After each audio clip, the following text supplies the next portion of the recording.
জাতীয় সংসদ নির্বাচন পরবর্তী সহিংসতায় দেশের বিভিন্ন স্থানে 2 জন নিহত এবং আহত হয়েছেন শতাধিক।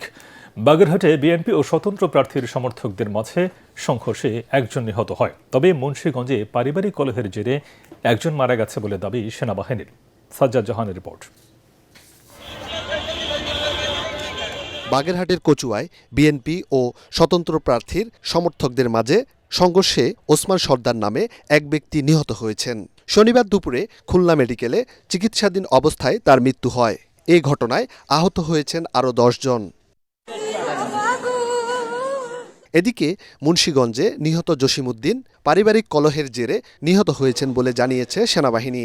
জেলা সার্কিট হাউজে সংবাদ সম্মেলনে এ তথ্য জানান লেফটেন্যান্ট কর্নেল আকিব জাবেদ। এটাও ঠিক, তারা দুই পক্ষে আলাদা আলাদা পক্ষ ছিল।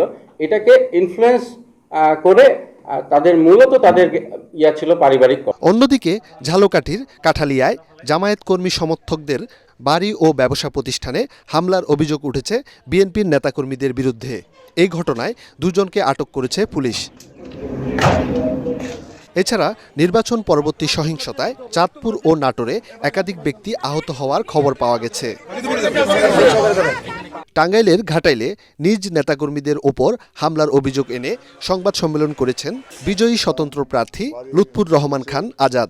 ইউনো এবং সহকারী রিটার্নিং অফিসার যিনি আমার ঘাটালে এবং ওসি সাহেবকে আমি বারবার বলেছি। মাদারীপুরে বিএনপি নেতার বাড়িতে হামলার অভিযোগ উঠেছে স্থানীয় আওয়ামী লীগের বিরুদ্ধে। সাজ্জাদ জাহান, এটিএন বাংলা।